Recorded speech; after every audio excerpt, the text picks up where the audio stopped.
না খেয়ে কি রোজা হবে? হ্যাঁ ভাই, না খেয়ে রোজা হবে, কোনো সন্দেহ নেই। তবে এটার উপর দুইটা কথা মনে রাখতে হবে। নাম্বার ওয়ান, না খাওয়াটা যেন ইচ্ছাকৃত না হয়। এমন অনেকে আছে যে খাবো না, সাহারি খাবো না, খেলো না, রোজা রাখলো, তখন তার রোজা হবে কিন্তু রোজাটা মাকরু হবে, কারণ তিনি রাসূল করিম সাল্লাল্লাহু আলাইহি ওয়াসাল্লামের সুন্নাহকে অবমাননা করেছেন, অবহেলা করেছেন। কেন? নবীজি বলেছেন তোমরা রোজা রাখার উদ্দেশ্যে শবে সাদেকের পূর্বে সাহারি গ্রহণ করো, ওটা বরকতময়, ওটা কল্যাণকর তোমাদের জন্য।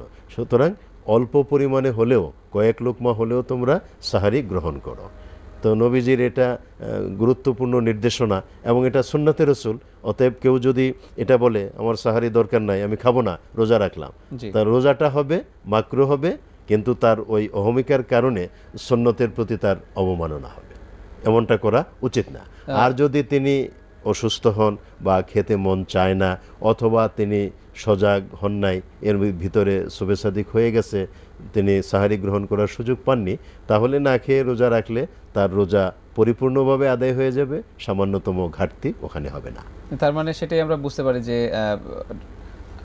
যিনি মানে সেহরি খাওয়া, সেহরি খেলে তো সারাদিন আমাকে আমাকে আমাকে মানে খাদ্যের অভাবটা আমার পূরণ হচ্ছে। যারা সেহরি খাচ্ছে না তাদের জন্য একটু কষ্টকর হচ্ছে। শুধু খাদ্যটাই বিষয় না, এখানে সেহরি করলে বরং এখানে আরো বরকত আছে, নিজের জন্য কল্যাণ হয়, বরকত আছে, প্লাস সুন্নাহও পালন হচ্ছে।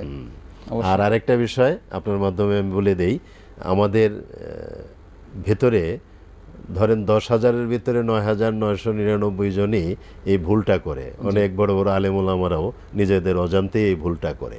সেটা হলো যে আপনিও এক ফাঁকে বললেন, এটা সবাই বলে সেহরি, এটা কিন্তু সেহরি না, সাহরি। সাহরি হলো ওই রোজা রাখার উদ্দেশ্যে শবে সাদেকের পূর্বে যে বরকতময় খাবার গ্রহণ করা হয়। আর সেহরি হলো জাদুবিদ্যা।